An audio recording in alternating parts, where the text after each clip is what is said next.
So I guess the question was raised, maybe talk about an experience where joy actually was experienced to help you through maybe a difficult time in your life. And I can recall back a number of years ago when we were actually going through a very challenging time in our lives in ministry. We had relocated to Seattle, and we were walking through a very low point in our lives.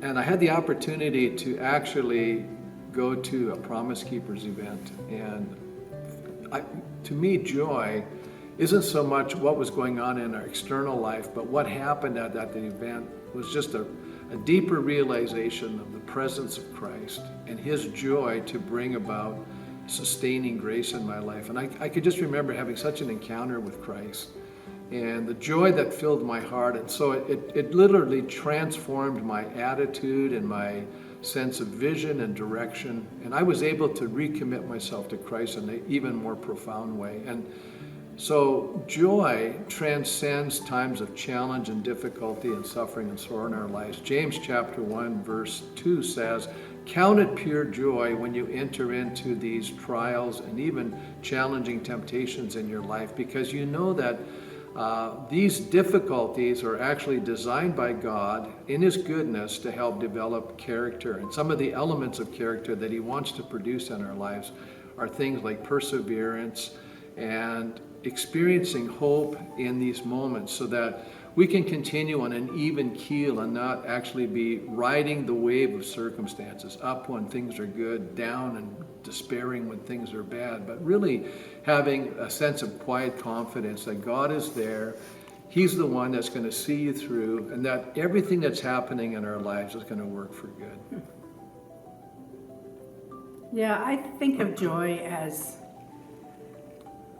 it's kind of confusing because joy and peace and hope, they all kind of overlap each other. But with joy, it's just something that's inside of you that sustains you when things are difficult. It's part of that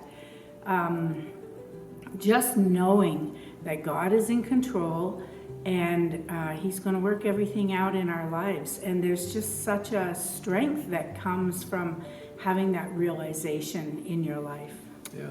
So the closer you draw to God, the Bible says that in the presence of the Lord, there's fullness of joy. Mm-hmm. And so for me, the challenge is just trying to walk in God's presence and allow joy to be that even keel, that sense of optimism and confidence and hope that you have no matter what's happening around you, because you can't control external things, but all you can do is handle and address what's happening within you. And I think joy is probably the greatest thing that gives us the strength.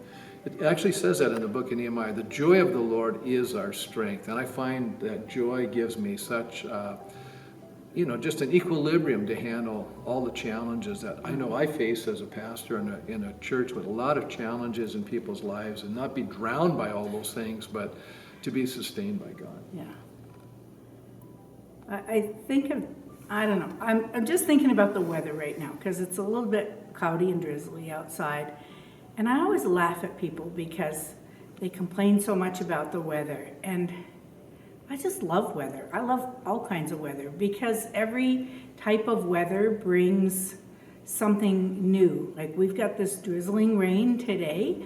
It'll be greener tomorrow. And I think joy is kind of like just having that assurance that whatever is happening around you, whether it's snowing or raining or whatever, but that I always go back to God is in control. Is God sovereign or is He not? And can I trust Him or can't I? And of course I can trust Him. He has my best interest at heart. And so there's just this inner stability that's there. Not that it doesn't get rocked or shaken. It does sometimes. But you just take a moment, recalibrate, and just find that inner peace and joy again and move forward with your life. Yeah, I like what Thessalonians tells us. It says, rejoice, pray without ceasing, and in everything give thanks. And I think having a spirit of gratitude and learning how to, thank God no matter what's happening is just in everything, not for everything, but in everything give thanks. And I think it affects your emotions. And I think joy is actually a state of a positive state, an emotionally good, confident state. And I think joy is what is that element. So hopefully we were trying to invite people into experiencing Christ, because I know that if they can have that peace that passes all anxiety and the joy that will sustain them through life's difficult circumstances, I think you're going to see a lot of people maturing and growing, and I think that's positive.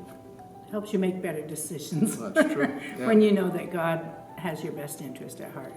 Yeah, you're not reacting. Right. You're responding. So it's good.